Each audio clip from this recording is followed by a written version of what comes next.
গল্প অভাগীর জীবন। গ্রামের এক কোণে এক নিঃসঙ্গ কুঁড়ে ঘর। সেখানে জন্ম নিয়েছিল এক মেয়ে, নাম তার মাদুলি। জন্মের পরই সে পিতা মাতাকে হারায়। পৃথিবীর আলো দেখার পর থেকেই তার জীবন যেন অন্ধকারে ঢাকা। বাবা মায়ের ভালোবাসা কেমন তা বোঝার আগেই চাচা চাচির কাছে মানুষ হতে হয় তাকে। কিন্তু চাচি ছিলেন কঠোর মনের, দয়ার ছিটে ফোঁটাও ছিল না। মাদুলিকে বাড়ির সব কাজ করতে হতো, তবুও খাবার জুটত অর্ধেক। গায়ে জড়ানোর কাপড় থাকত পুরনো ও ছেঁড়া। চাচা মাঝে মাঝে একটু মায়া দেখাতেন, কিন্তু চাচির ভয়ে কিছুই বলতেন না। মাদুলি নির্বে সহ্য করত সবকিছু। তার জীবনের কোনো অভিযোগ ছিল না। সেসব কষ্ট সহ্য করত এক আল্লাহর ওপর ভরসা করে। যখন তার বয়স হল, তখন চাচি তাকে এক গরিব কৃষকের সঙ্গে বিয়ে দিয়ে দিলেন। স্বামী সৎ ও ধর্মপ্রাণ হলেও দিনমজুর ছিলেন। দুজনের সংসার ভালোই চলছিল, কিন্তু বিধিবাম। একদিন স্বামী মাঠে কাজ করতে গিয়ে হঠাৎ অসুস্থ হয়ে পড়েন। কয়েকদিনের মধ্যেই মৃত্যুবরণ করেন তিনি। মাদুলির জীবন আবার আঁধারে ঢেকে গেল। এতটুকু আশ্রয় হারিয়ে গেল তার। বিধবা হয়ে সমাজের করুণার পাত্রে পরিণত হল সে। শ্বশুরবাড়ির লোকেরা তাকে বোঝা মনে করে বিদায় করে দিল। চাচির কাছে ফিরে গেলে চাচি দরজা বন্ধ করে দিলেন। কোথায় যাবে সে? কোথাও ঠাঁই নেই। একমাত্র আশ্রয় আল্লাহর কাছে। রাতের অন্ধকারে একাকী দাঁড়িয়ে সে কেঁদে কেঁদে আল্লাহর কাছে দোয়া করল। হে আল্লাহ, আপনি তো সব দেখছেন। এই পৃথিবীতে আমার কোথাও থাকার জায়গা নেই। কারো কাছে আমি স্থান পাচ্ছি না। ছোটবেলা বাবা মাকে হারিয়েছি, এখন স্বামীটাও এই পৃথিবী থেকে বিদায় নিয়েছে। মাবুদ, আমি কারো কাছে জায়গা পাচ্ছি না। আমি কারো কাছে সাহায্য চাই না, একমাত্র আপনার কাছে সাহায্য চাই। আপনি আমাকে একটা থাকার জায়গা ব্যবস্থা করে দিন। আমি কোথাও জায়গা পাচ্ছি না, আপনি আমাকে একটা থাকার জায়গা ব্যবস্থা করে দিন। সেই রাতে মাদুলি একটা পরিত্যক্ত মসজিদের পাশে আশ্রয় নিল। সকালে গ্রামের কিছু মানুষ এসে তাকে দেখে অবাক হল। একজন হুজুর এসে জানতে চাইলেন, মা, ও মা, তুমি এই পরিত্যক্ত জায়গার ভিতরে শুয়ে আছো? তোমার কি হয়েছে মা? তোমার কি কোনো জায়গা নেই এখানে কেন? মাদুলি সব খুলে বলল।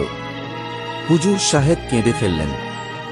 বললেন, মা, ও মা, তুমি একদম চিন্তা করো না। আল্লাহ রাব্বুল আলামিন তার বান্দাকে কখনো ফেলে রাখেন না।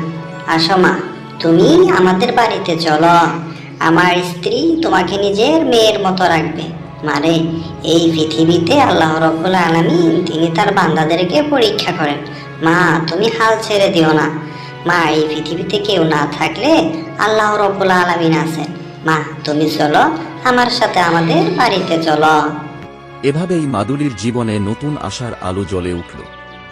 মোল্লার বাড়িতে গিয়ে সে কুরআন শিক্ষা করতে লাগল। নামাজ রোজায় সময় কাটতে লাগল।